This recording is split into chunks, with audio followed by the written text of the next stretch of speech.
This clip is brought to you by SaveWithConrad.com.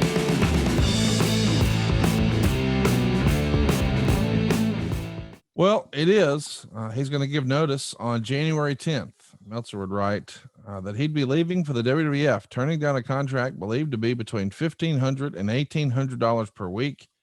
Apparently, Levesque's decision was based on a track record of WWF versus WCW when it comes to creating new superstars, and felt that even though WCW had plans to make him and Steve Regal the tag champs with Sherry as their manager, feuding with a babyface Harlem Heat in 95, he'd take his chances without the guaranteed money, since Titan is obviously going to push new blood this year as hard as it can.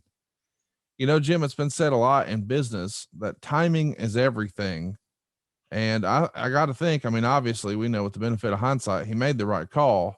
But even at the time, if you felt like maybe my upside here in the next year or so is a tag champ with Steve Regal taking on Harlem Heat, or I could roll the dice and get in on what the WWF was calling the new generation, he might fit the bill along with guys like 1-2-3 Kid and Diesel and Razor and Shawn Michaels and Bret Hart, et cetera, et cetera.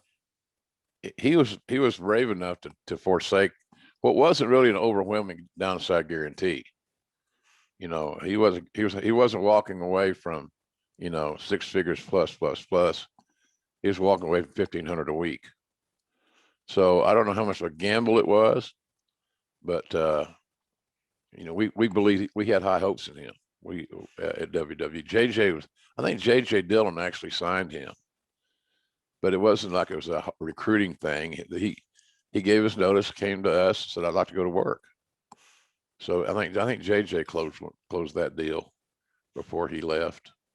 Then I took over after that, and I remember his first major contract was for $1 million a year downside. That did not come right away, right? But Vince saw early on, you know, to make sure we take care of this guy. He's going to be a player, I believe, and I agreed. Obviously, but whether I agreed or I didn't agree, it didn't matter. The boss said that's what he wanted to do. So I remember we're sitting on an anvil case in the back of the Evansville, Indiana arena when we finally got the paperwork all in, finalized everything, and he signed. That made Vince happy, made Hunter happy. And for Hunter, I think the main thing it did was it validated his work and his dedication. And I think he needed that at that point in time. So in other words, by paying him $1 million a year, which was about $19,000 a week, it kind of blew that $1,500 a week deal away.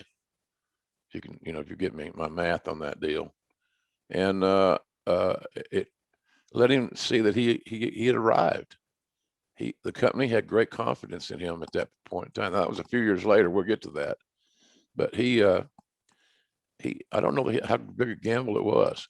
He knew that Vince liked him because he's a wrestling heel, and then he became more of a brutal, physical. He got bigger, physically bigger. But he was a wrestling heel in the beginning, and there's always going to be a premium on those guys. So yeah, he knew what he wanted, and he's a smart guy. Hence the cerebral assassin thing.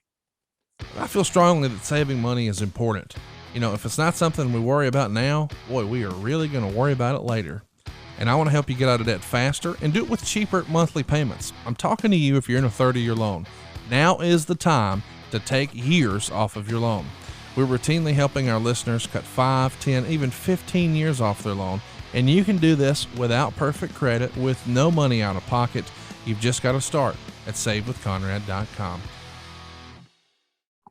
I do want to talk about the timing, you know, because a year later, a little more, well, it's real close to a year later, two of his what would become really close friends, Diesel and Razor Ramon, they're going to leave the WWF simply because WCW has guaranteed money. So it's fascinating to look back and think just a year prior, here's Hunter leaving guaranteed money to go towards an opportunity. And obviously that gamble paid off for him. Yep. But it probably just came down to a math problem, right? He thought, hey, WCW sees me at that $1,800 a week number. Do I think I can outpace that with the WWF? And then you just make your decision and go with it. Yeah, pretty much. I think he saw his worth, what they believed his worth would be. I don't know how much more over the weekly guarantees the talents are making there, but older talents seem to be more attracted to the guaranteed money than younger talents who are willing to take a gamble on themselves and see how it plays out. But you know, and I always thought that was a unique relationship because Kevin and Scott were kind of party guys, and, you know, little rebellious. Yeah. And Hunter was just exactly opposite. As I said earlier, he didn't drink, he didn't do drugs, he didn't smoke. You knew you weren't going to have those issues. He was never going to be in rehab. And so they just had a friendship outside of the wrestling that resonated for them. But as far as their working, they didn't have a whole lot in common with some of their other habits. So, but he made the right call, obviously, as we'll continue to discuss. He just had confidence in himself and wanted a chance. And like I said, the day that I signed him to his biggest deal at that time, he's probably getting more guaranteed money after that for sure. But at that time, the benchmark was $1 million a year. If you were a top guy, your number is going to be $1 million a year downside. And that's 19 grand and change a week, which is not a bad living. I want to mention too, because, you know, we've always heard, you know, you would say here on the show, it's about cash and creative, but we've heard another cliche in wrestling. It's all about the money and the miles. So he's leaving guaranteed money, $1,500 to $1,800 a week. But check this out. WCW is cutting house shows out.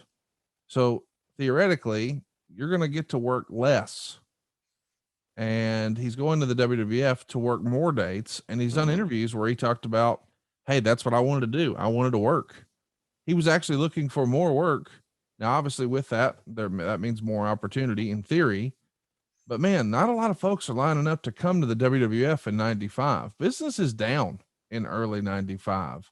I mean, there's shows where you guys are running high school gyms. You're trying to get somebody over, get somebody hot. Yes. We had nobody hot. Yes. We want to get, and there was great opportunity there if you had the balls to go for it. And that's where he was. The other thing about it is you're going to cut house shows in WCW. You think your $1,500 to $1,800 a week number is going to increase? Of course not. No, it's ridiculous to even think that. So he was, that's what his worth was to them at that time, or they would have paid him more. And then when you take away the frequency of the house shows, which gave you the opportunity perhaps to earn more money, you know, you're $1,500 to $1,800 a week guy. And for some people, that's just not going to get it done. That's not moving upward. That's not developing. So like I said earlier, the fact that he was willing to take a chance, the fact that he was willing to reinvent himself, and I think most of that reinvention was on his own accord. And nobody went to him and said, hey, you need to redo your gimmick. A lot of his change came from him maturing and feeling like this is what I need to be doing to maximize my potential to earn more money. And the bottom line is everybody wants to earn more money. Hey, it's Conrad Thompson. Thanks for checking out the podcast here on YouTube. Be sure to hit the subscribe button and the notifications bell so you get a notice anytime we upload some new content. And go save yourself some money right now. If you're in a 30-year loan or you have credit card debt, it's not a matter of if I can save you money. It's a matter of how much. Find out right now for free at SaveWithConrad.com.